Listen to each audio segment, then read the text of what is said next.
moussard pour commencer.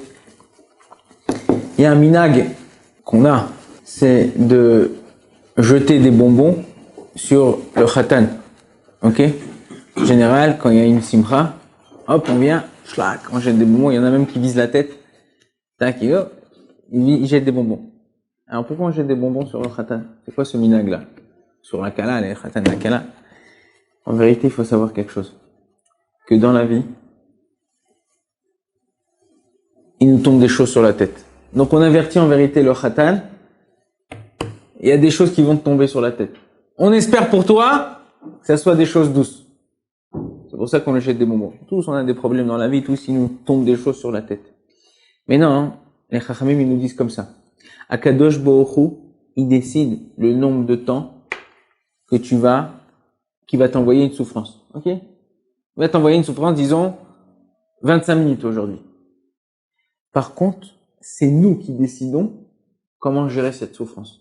Par exemple, je vais de chez moi au collège. Normalement, tout va bien, ça roule, en 10 minutes, j'y suis. Le Waze, il met 25 minutes. Temps estimé dans les bouchons, 25 minutes. Je peux m'énerver. Ah, c'est quoi cette route? Je m'énerve, je comprends, j'aurais dû partir plus tôt, j'aurais dû partir plus tard, on se prend la tête. Deuxième chose, je peux faire quoi? Bon, je mets un cours de Torah, je mets de la musique que j'aime, j'appelle ma femme, j'appelle ma mère, j'appelle mon frère, j'appelle quelqu'un que j'ai pas parlé avant. Non. Et comme ça, je passe mon temps. Donc 25 minutes, c'est décidé, ça sera sur ta tête. Ok? Par contre, ce qui est pas décidé, c'est quoi? Comment ils vont se passer? C'est toi qui décides comment ce qu'on va t'envoyer sur la tête, cette souffrance, elle va se passer. Ou bien, ou mal. Donc, à nous de gérer. À nous, c'est la façon de réagir, elle dépend de nous. Elle dépend pas de personne d'autre. Il y a deux points qui sont importants dans cette réaction-là. Il y a la façon de Tgouva, comment on dit en français Tgouva, la façon de réagir. Et la deuxième chose qui est importante, souvent, quand il nous arrive des galères, on a tendance à remettre en question tout ce qui s'est passé avant. Ouais, mais je t'avais dit, ça fait 1 an que je te dis, ça va être truc. Oh, ouais, tu te rappelles quand tu m'as fait ça, c'est à cause de ça. Oh, calme-toi. Déjà, c'est toi qui, dans ta main, la façon de réagir, ça c'est un. Et deuxième chose, ce qui s'est passé avant, c'est mort, c'est fini. Dans la vie, il faut avancer. Si tu restes sur la même chose où tu es bloqué, ça sent mauvais. Regardez, Rami donne un exemple. Il dit c'est quoi? Un nahar. C'est quoi un nahar? C'est un fleuve. Un fleuve, il doit couler. Akadosh Baruch Hu, il a créé qu'il doit couler. Qu'est-ce qui se passe quand dans un fleuve, il s'arrête, il coule pas? Vous savez, des fois, le fleuve, il coule ou quoi? Et il y a des sortes de crevasses et l'eau, elle stagne là-bas. Qu'est-ce qui se passe? Ça commence à devenir vert, ça commence à sentir mauvais.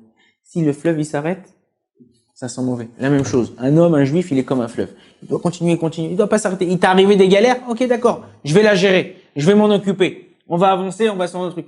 Mais pas dire, ouais, c'est à cause de ça. Et c'est à cause de ça. C'est il y a 10 ans, il y a 5 ans, il y a 2 ans. Des fois, il y a des gens, ils remettent tout sur la table. Tout sur la table.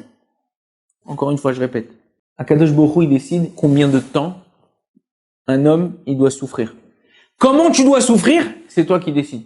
C'est toi qui décides. Tu peux souffrir. Comme on a dit, l'exemple du bouchon. Tu ne peux pas souffrir. Il y avait une fois un type, il est parti voir, il voulait faire une blague, c'était un blagueur. Il est parti voir sa femme. Il lui a dit, ouais, la rabbinite, la femme du Rav, elle voudrait te parler. Mais voilà, je t'avertis, avant, elle entend pas bien, donc quand tu lui parles, il faut crier. Et non, c'était pas vrai. Ça veut dire, ni l'un ni l'autre, c'était vrai. Il va voir la femme du Rav.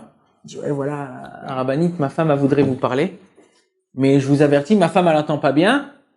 Donc, quand vous lui parlez, vous criez fort. Même ça, c'était pas vrai. Donc, ils sont partis à la rencontre l'une de l'autre. Et quand ils sont arrivés, ils ont commencé à crier l'une envers. Ah, ça commence à faire une histoire et tout. Et lui, il était mort de rire. Le Rav, il est arrivé. Sa femme lui raconte ce qui s'est passé. Il appelle le type là qui a fait cette blague. Il dit viens ici. À l'époque, ils avaient peur des rabbinim. Il lui dit regarde, écoute-moi bien. Tu vas prendre pendant une semaine, tu vas mettre des pois chiches dans tes chaussures et tu vas marcher avec.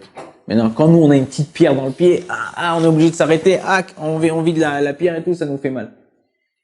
Lui, il lui a dit une semaine avec ça dedans dans tes chaussures.